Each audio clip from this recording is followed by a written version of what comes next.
Hello friends, అందరూ ఎలా ఉన్నారు? Welcome back to our channel golden story cartoon. Friends, ఇవాళ మన స్టోరీ కోడలు వండిన వంటను అత్త ఎందుకు తినలేదు. గోదావరి ఒడ్డున ఉన్న చిన్న పల్లెటూరిలో శాంతమ్మ అనే అత్త ఉండేది. ఆమె కొడుకు రవి, కోడలు కావ్య. కావ్య పెళ్ళై ఆ ఇంటికి వచ్చినప్పటి నుండి ఇంటి బాధ్యత అంతా తనే చూసుకునేది. అయితే ఒక విషయం మాత్రం ఆమెకు అర్థం కాలేదు. కావ్య ఎంత రుచిగా వంట చేసినా శాంతమ్మ మాత్రం ఆ వంటను తినేది కాదు. మొదట కావ్య పట్టించుకోలేదు. కానీ రోజులు గడిచే కొద్దీ ఆమెకు బాధ మొదలైంది. ఈ అత్తాకోడల మధ్య ఏం జరిగింది? చివరికి అత్తగారు మారిందా లేదా? తెలుసుకోవాలి అనుకుంటే వెంటనే స్టోరీలోకి వెళ్ళిపోదాం పదండి. మొదటి రోజు కావ్య పప్పు, అన్నం, వంకాయ కూర వండింది. అత్తయ్య, భోజనం పెట్టనా మీకు? నువ్వు తినమ్మా, నాకు ఆకలిగా లేదు. మీరు ఉదయం నుంచి ఏమీ తినలేదు కదా? ఆకలి లేదన్నాను కదా, వెళ్ళు. కావ్య అక్కడ నుండి ఏం మాట్లాడకుండా మౌనంగా వెళ్ళిపోయింది. కానీ రవి అది గమనించాడు. అమ్మా, నువ్వెందుకు తనతో అలా మాట్లాడుతున్నావు? కావ్య చాలా బాధపడుతుంది. ఇప్పుడు నేనేం చేశానురా? నేను చూస్తూనే ఉన్నాను. ఆమె ఎప్పుడు వంట చేసినా నువ్వు తినడం లేదు కదా. కొడుకు మాటకి శాంతమ్మ ఏమీ మాట్లాడలేదు. రెండవ రోజు కావ్య తన అమ్మకి ఫోన్ చేసింది. అమ్మా, నేను చేసే వంట బానే ఉంటుందా? ఎందుకమ్మా అలా అడుగుతున్నావు? నేనేం చేసినా అత్తయ్య తినడం లేదమ్మా. ఎవరైనా ఏమైనా అన్నారా? లేదు, కానీ నేనేం చేసినా తినరు. కావ్య కళ్ళల్లో కన్నీళ్ళు. మూడో రోజు. ఆ రోజు కావ్య తన అత్తకి ఇష్టమైన వంటలు చేసింది.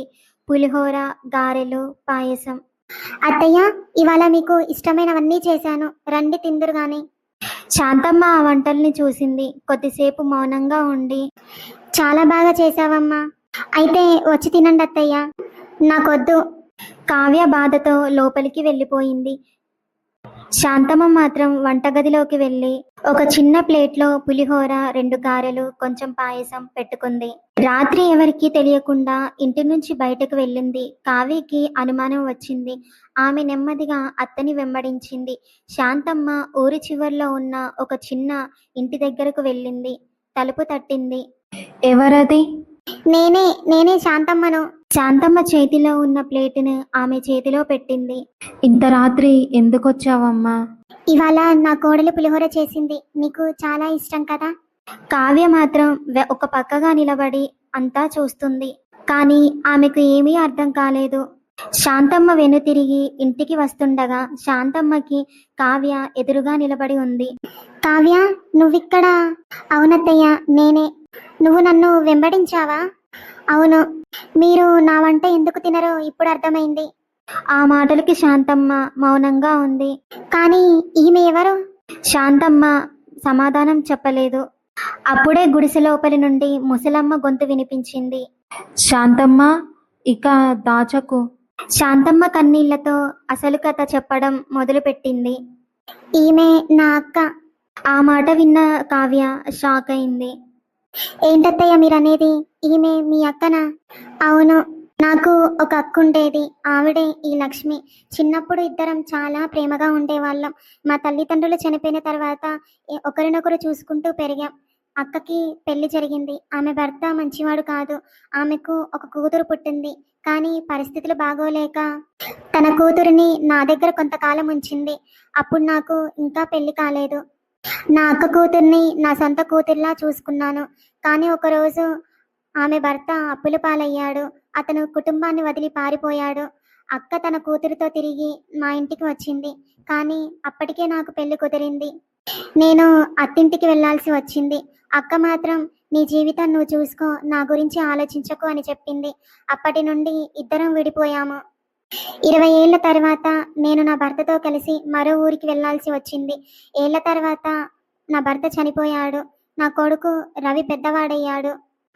అలా ఒకరోజు నాకు మా అక్క ఇదే గ్రామంలో చివర్లో ఒంటరిగా బ్రతుకుతుందని నాకు తెలిసింది. కానీ ఆమె పరిస్థితి చాలా దారుణంగా ఉంది. అప్పుడే మా అక్క నన్ను చూసుకోవడానికి నీకు ఇబ్బంది అవుతుందని చెప్పింది. కానీ నువ్వు నా అక్కవి, నిన్నెలా వదిలేస్తానని చెప్పాను. అప్పటి నుండి నేను ప్రతిరోజు ఆమెకు భోజనం తీసుకెళ్తున్నాను. కానీ నా వంట ఎందుకు? నాకు ఇంకా ఒక ప్రశ్న మిగిలే ఉంది. అత్తయ్య, మీరే వంట తీసుకెళ్ళొచ్చు కదా, నా వంటని ఎందుకు? శాంతమ్మ నవ్వుతూ కన్నీళ్లు తుడుచుకుంది. నీ వంటలో ఒక రుచి ఉందమ్మా. ఏ రుచి? నా అక్కకి నా అమ్మ వంట రుచి గుర్తు చేస్తుంది. ఆ మాటకి కావ్య కళ్ళల్లో కన్నీళ్లు తిరిగాయి.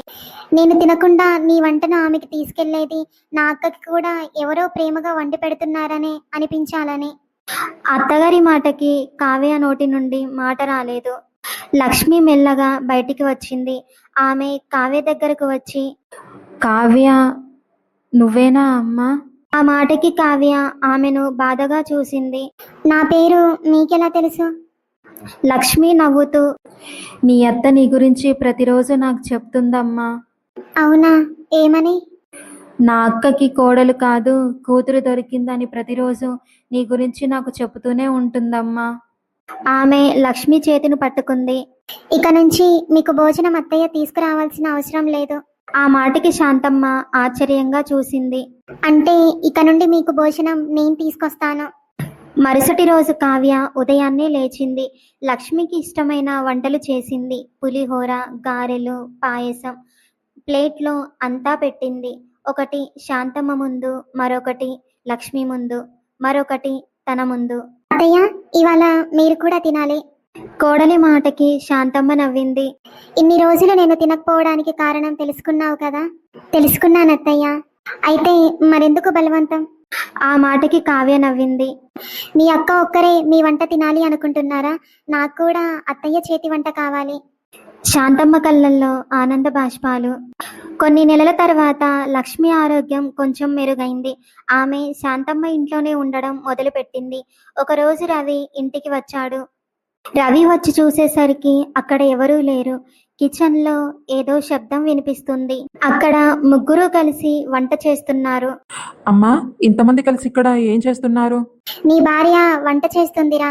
అది నాకు తెలుసమ్మా. శాంతమ్మ నవ్వింది. కానీ ఇవాళ నేను కూడా చేస్తున్నాను.